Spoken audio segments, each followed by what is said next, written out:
برائے مہربانی ڈاکٹر سعید مکی کے چینل کو سبسکرائب کریں اور بیل آئیکن پہ کلک کریں۔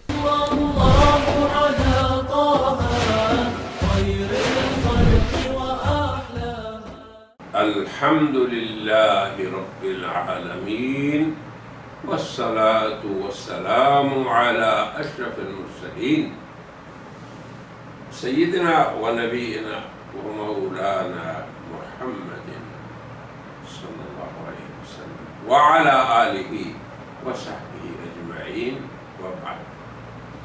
اعوذ باللہ من الشیطان الرجیم، بسم اللہ الرحمن الرحیم۔ وما آتاكم الرسول فخذوه وقال تعالى وما ينطق عن الهوى إن هو إلا وحي يوحى وقال جل جلاله إن علينا جمعه وقرآنه ثم إن علينا بيانه۔ برادران کرام، سامعین و ناظرین، دین بھلائی ہے اور خیر خواہی ہے۔ ہمارا یہ ایک طویل سلسلہ بھی ہے اور ہماری صرف نیت، مقصد اور استمراری اس تمام جد و جہد سے مقصود صرف اپنے لیے استقامت اور وہ لوگ جو راہ راست سے کسی وجہ سے بھٹک چکے ان کے لیے ہدایت ہے۔ تو ہم نے اسلامی مسلمات اور وہ امور جنہیں قرآن حکیم نے اپنی نصوص قطعیہ میں بیان کیا اور جناب محمد رسول اللہ صلی اللہ علیہ وسلم نے اپنی احادیث مبارکہ میں ان کی وضاحت فرمائی، ان میں سے ایک عقیدہ حضرت عیسیٰ علیہ السلام کی حیات کا بھی ہے۔ یہ انتہائی غلط فہمی ہے بعض لوگوں کی کہ قرآن حکیم میں حضرت عیسیٰ کی حیات کا ذکر نہیں۔ اچھا، اگر ایک مسئلہ قرآن حکیم میں نہیں ہے، جناب محمد رسول اللہ کی حدیث میں ہے، تو کیا اسے ہم نہیں پکڑیں گے؟ کیا اسے ہم قبول نہیں کریں گے؟ یہ ایک عجیب اس دور میں غلط فہمی کا شکار عام لوگ ہوتے ہیں۔ اور یاد رکھیے کہ حیات عیسیٰ کو اللہ نے قرآن حکیم میں بھی بیان کیا ہے۔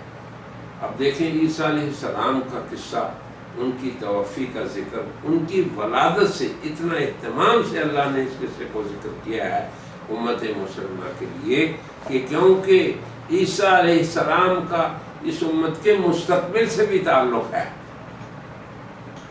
ان کی ولادت کا ذکر، بلا باپ ان کے حمل کا ذکر، پھر ان کے بچپن میں بولنے کا ذکر، پوری زندگی ان کی ولادت، بچپن میں بولنا اور نبوت کا اعلان، یہ سب معجزاتی امور ہیں۔ تو جو لوگ معجزات کے منکر ہیں بنیادی طور پہ، وہی حیات عیسیٰ کے منکر ہیں، بھلے صغیر کے اندر ہوں یا کسی عرب اور عجم کے کسی دوسرے ملک میں۔ تو معجزات کو اللہ کی قدرت کے تابع نہ سمجھنا یہ سب سے بڑی غلطی ہے۔ مگر معجزات صحیح بات ہے کہ اللہ کی قدرت میں ہے، مگر وہ خلاف سنت اللہ نہیں ہے، وہ بھی اللہ کی سنت ہے۔ جس طرح اللہ نے آدم کو بغیر ماں باپ کے پیدا کیا، عیسیٰ کو بغیر باپ کے پیدا کیا، اور فرمایا ان مثل عیسیٰ عند اللہ کمثل آدم، عیسیٰ کی مثال اللہ کے آدم جیسی ہے۔ تو یہ بنیادی شک اور شبہ میں پڑنے کا سبب تھا جس کی طرف میں نے اشارہ کر دیا۔ تو ہم نے اس موضوع پہ کئی مقالات تفصیل کرائے ہیں اور وہ موجود ہیں، لیکن آخری اس سلسلہ جو ہمارا چل رہا ہے، جس کی یہ آج چوتھی مجلس ہے، اس کا عنوان ہے احادیث خیر الانام در حیات عیسیٰ علیہ السلام، یعنی حضرت محمد الرسول اللہ جو اللہ کی مخلوق میں سب سے خیر اور افضل ہیں، ان کی زبان مبارک سے عیسیٰ علیہ السلام کی حیات کا بیان۔ میں اس لیے کہہ رہا تھا کہ اگر حضور کی زبان مبارک سے نکلی ہوئی کوئی بھی چیز ہمیں مل جائے تو ہمارے لیے کافی ہے۔ اور مسئلہ حیات عیسیٰ تو قرآن بھی اس پہ دلیل ہے اور آپ کی احادیث بھی۔ آپ کو پتہ ہے کہ اس سے پہلی مجلس میں، پہلی 3 مجلسوں میں ہم 3 حدیثوں کو بیان کر چکے ہیں، اب ان کا ہم ذکر نہیں کریں گے۔ آج کی مجلس میں 4تھی حدیث سے ہم آغاز کرنے لگے ہیں، اور یہ کہتے ہیں کہ 4تھی حدیث حضرت عیسیٰ کی حیات کے بارے میں وہ ہے جسے امام بیہقی نے کتاب الاسماء والصفات میں حضرت ابو ہریرہ کے حوالے سے یوں نقل فرمایا ہے۔ وہ فرماتے ہیں قال قال رسول اللہ صلی اللہ علیہ وسلم، جناب نبی کریم صلی اللہ علیہ وسلم نے فرمایا تمہارا کیا حال ہوگا، کیف انتم اذا نزل ابن مریم من السماء فیکم، جب ابن مریم آسمان سے تم میں اتریں گے اور تمہارا امام تم میں سے ہوگا۔ اب اس حدیث میں پہلا امر یہ ذکر ہوا کیا، نزول عیسیٰ ابن مریم کا۔ ہم نے پہلے بھی ذکر کیا کہ نبی پاک صلی اللہ علیہ وسلم جنہیں اللہ نے جامع الکلمات بنایا، نزول کا لفظ آپ نے ذکر فرمایا، تو عیسیٰ کی ولادت نہیں ہوگی، مسیح موعود وہ نہیں جو پیدا ہوں گے بلکہ وہ ہوں گے جو اتریں گے۔ اور پھر آگے یہ بھی فرمایا کہاں سے، من السماء، آسمان سے۔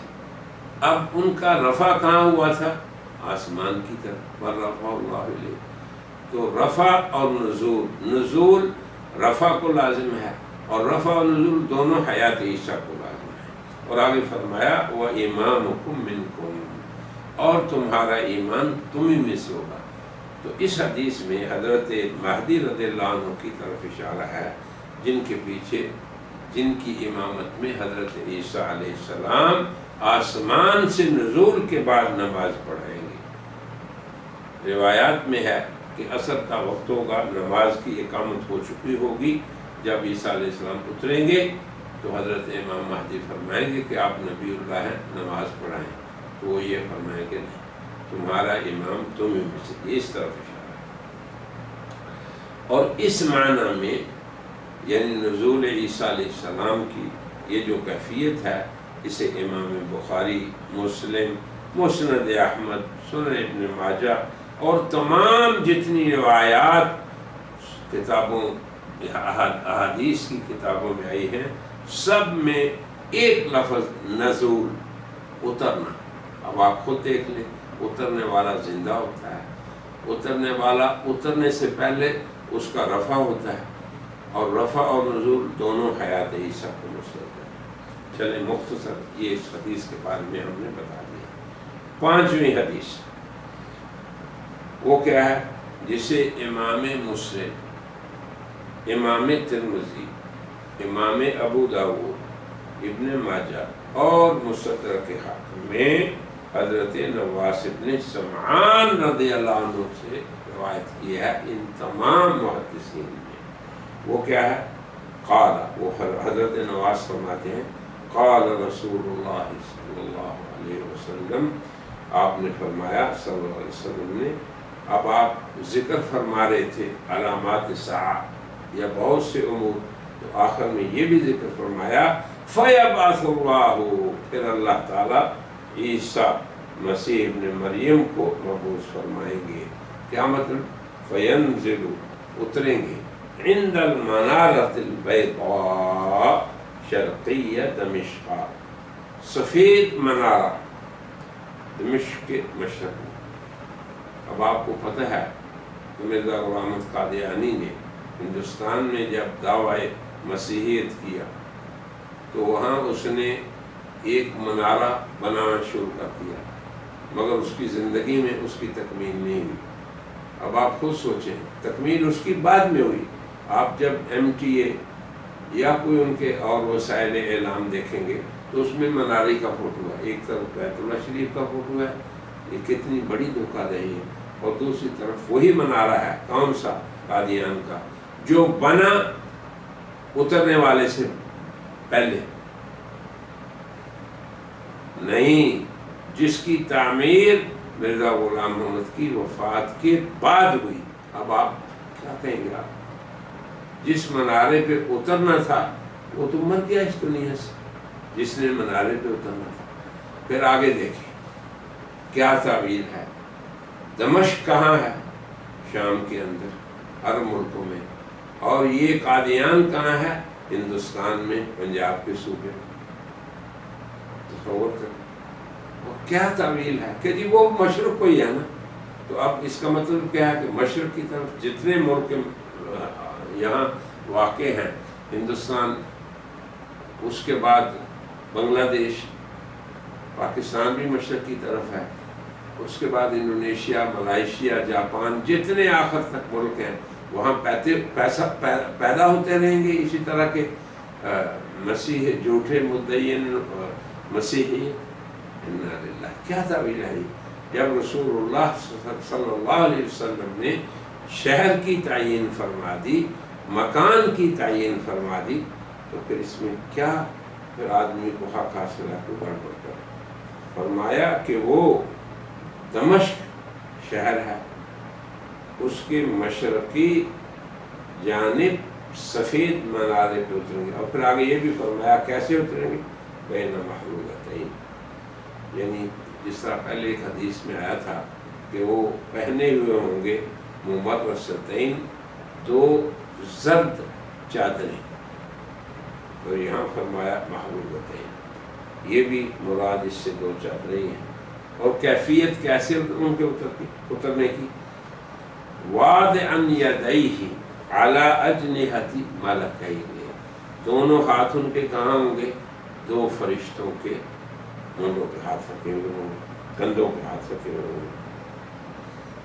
اب آپ یہ دیکھیں اس حدیث کو جب آپ سامنے رکھتے ہیں، جسے کہ جملہ محدثین نے روایت فرمایا ہے، بلکہ اکثر محدثین نے ان الفاظ کے ساتھ ذکر کیا ہے، اس سے یہ تو پتہ چل گیا کہ مسیح موعود وہ نہیں جو پیدا ہوں گے، مسیح موعود وہ ہیں جو ایک دفعہ پہلے آ چکے، ایک دفعہ پہلے آ چکے۔ اب یہ کہاں آئے؟ کس وقت آئے؟ پہلے مجھے اچھی طرح یاد ہے، میں ایک دفعہ ایک مسجد میں انگلینڈ میں بیان کر رہا تھا، تو میں نے ان کو مثال دی، میں نے کہا کہ دیکھیں مسیح موعود وہ ہے جو پہلے آ چکا ہو، تو یہ بتائیں کہ آپ کی شہر کی اس مسجد میں پہلے آیا ہوں؟ کہا نہیں۔ تو میں نے کہا کہ جو پہلے نہ آیا ہو اسے ہم کہہ سکتے ہیں کہ یہ دوسری بار آیا۔ پھر اللہ کی شان دیکھیں، دوسرے سال پھر میں گیا تو وہ ہمارے دوست تھے جو اس کے متولی تھے، انہوں نے فرمایا حضرت آپ سال بعد آتے ہیں، ذرا پھر بیان کر دیں۔ میں نے کہا جی میں بیان کر دیتا ہوں، مگر ایک سوال میں ساتھیوں سے کروں گا، اگر جواب ٹھیک دیں گے تو میں پھر بیان کروں گا۔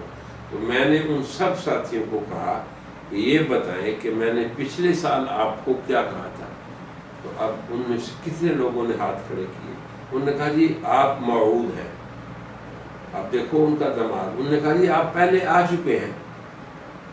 تو یہ مسئلہ ان کے دماغ میں راسخ ہو گیا۔ اس لیے میرے سامعین و ناظرین اس بات کو ذہن میں ڈال لیں کہ مسیح موعود وہ ہوگا جو پہلے اس دنیا میں آ چکا ہے۔ مرزا غلام محمد قادیانی کسی بھی وجہ سے مسیح موعود نہیں ہو سکتا۔ اور پھر اس حدیث میں تو واضح آپ نے فرما دیا، کہاں اترے گا؟ دمشق میں۔ کس جانب اترے گا؟